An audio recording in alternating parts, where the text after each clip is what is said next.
તો એકદમ ઇઝી રીતે આપણે પંજાબી સબ્જી બનાવીશું. તો તેના માટે broccoli, baby corn, baby tomato અને 3 કલરના કેપ્સિકમ આવે છે એ લીધા છે. હવે બેબી કોર્નને આપણે આવી રીતે સ્મોલ સાઇઝમાં કટ કરવાના છે. પાણી અને સોલ્ટ એડ કરી અને બોઇલ કરવા મૂકીશું. તો આ ગ્રેવીમાં છે ને તમે કોઈ પણ સબ્જી એડ કરી શકો છો. ત્યાં સુધી આપણે ડુંગળી અને લસણની પેસ્ટ કરી દઈશું. તો ડુંગળી અને લસણની પેસ્ટ થઈ ગઈ છે મિક્સરમાં. સેમ બાઉલમાં આપણે ટામેટાં લઈ લઈશું.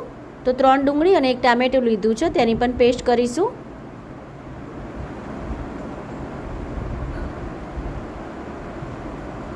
હવે કાજુ અને મગજતરીના બી આવે છે તેની પણ પેસ્ટ કરી લઈશું. તો ટોટલી ઓપ્શનલ છે કાજુ અને મગજતરીના બી. તો દૂધ એડ કરીને આપણે એની પેસ્ટ કરવાની છે. તો એકદમ રેસ્ટોરન્ટ સ્ટાઇલ અને એકદમ ઇઝી રીતે હું તમને પંજાબી સબ્જીની રીત બતાવું છું. તો એની પણ પેસ્ટ રેડી છે. હવે એક પેનમાં ઓઇલ લઈ લઈશું. ઓઇલ અને ઘી બંને લઈશું. તો બટર પણ તમે લઈ શકો છો. સાથે જીરું એડ કરીશું. સાથે ડુંગળીની જે પેસ્ટ કરી ડુંગળી લસણની એ એડ કરીશું. તો આમાં છે ને જીરુંનો જ વઘાર કરવામાં આવે છે. હવે એને ઢાંકીને થવા દઈશું 5 થી 7 મિનિટ. તો તમે જોઈ શકો છો આપણી ડુંગળીની પેસ્ટ છે ને એ કૂક થઈ ગઈ છે. હવે કાજુવાળી પેસ્ટ એડ કરીશું. તો કાજુ અને તમારે કાજુ ના લેવા હોય તો તમે સિંગદાણા આવે છે તે પણ લઈ શકો છો. કાજુને સ્કીપ કરીને કન્ટિન્યુ આપણે મિક્સ કરતા રહેવાનું છે. કાજુ છે એટલે નીચે ચોંટવાની સંભાવના ખાસ હોય છે. કાજુની પેસ્ટ થઈ જાય એટલે આપણે ટામેટાની પ્યુરી એડ કરીશું. કન્ટિન્યુ હલાવીશું એને. મીઠું એડ કરીશું. આપણે એને યાદ રાખવાનું છે, કન્ટિન્યુ હલાવવાનું છે, જેથી ઓઇલ રિલીઝ થાય ત્યાં સુધી આપણે એને ગ્રેવીને કરવાની છે. તો કોઈ પણ સબ્જીમાં ઓઇલ રિલીઝ થાય ને પછી જ આપણી ગ્રેવી તૈયાર થઈ ગઈ કહેવાય. નીકળે ટેસ્ટ ખૂબ જ કાચો અને બિલકુલ સારો નથી આવતો.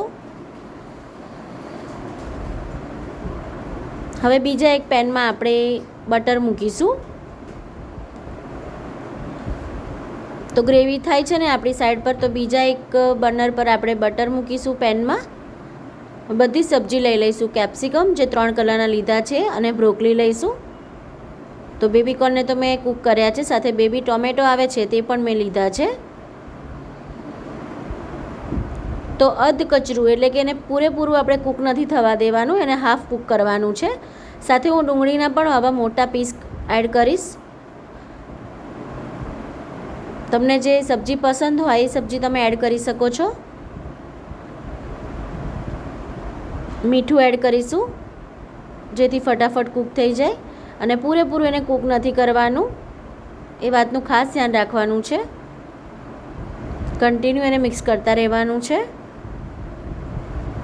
તો થઈ ગયું છે આપણું જે સબ્જી આપણે રેડી કરવાની છે તે પણ. હવે ગ્રેવી ચેક કરી લઈશું. ઓઇલ રિલીઝ થઈ ગયું છે, તમે જોઈ શકો છો.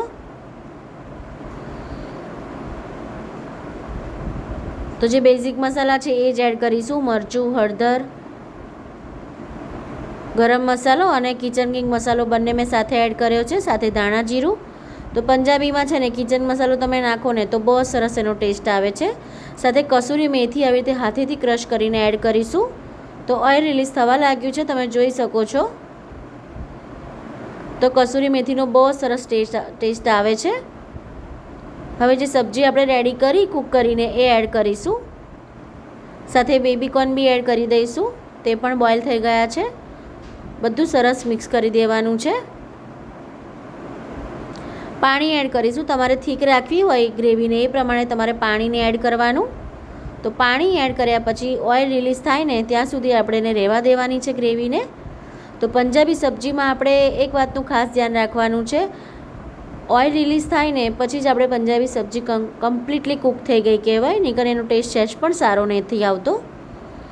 હવે જે ક્રીમ આવે છે એ મેં લીધી છે. તમે ફ્રેશ મલાઈ પણ લઈ શકો છો. મેં અમૂલની જે ક્રીમ આવે છે તે લીધી છે 1 ચમચી. ધાણા એડ કરીશું. રેડી છે પંજાબી સબ્જી. Thank you.